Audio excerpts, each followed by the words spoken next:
But if, God forbid, tomorrow morning there is a terrorist attack in the United States, the first question everyone's going to have is, why didn't we know about it, and why didn't we stop it? Senator Marco Rubio taking a swipe at the expiration today of the government's bulk data collection program as the U.S. and the world face an increased terror threat.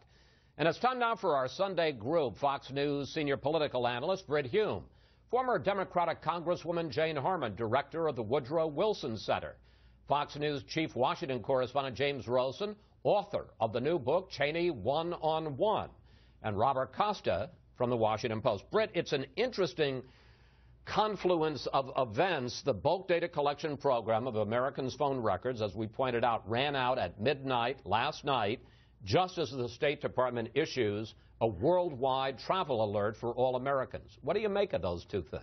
There's more to it than that, because this figures in the Republican presidential campaign, because Marco Rubio and Ted Cruz are competing for some of the same voters, and one of Rubio's talking points, reflected in part by the soundbite that you showed, is that Cruz voted to end this program.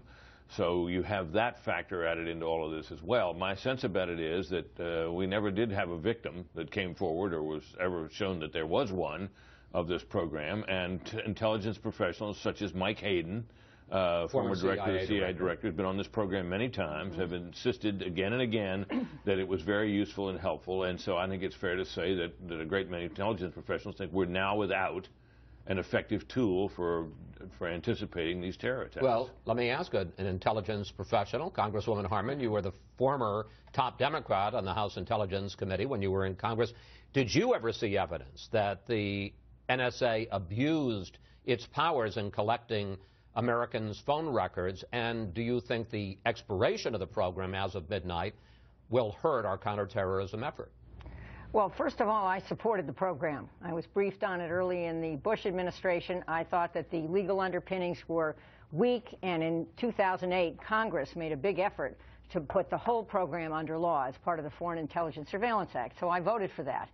This change came about after I left Congress. I don't think because I left Congress, but there's been a lot of discontent after the Edward Snowden leaks with the so-called invasion of privacy. But the good news is this. First of all, the program was not abused. Second of all, the law that recently passed, which does change the program, doesn't eliminate it. But third of all, we have other surveillance tools which are lawful and which we continue to employ, and a big chunk of those expires or sunsets in 2017. By then, I would hope that there would be a coalition that would understand the point of having robust surveillance tools for our government given the terror threat.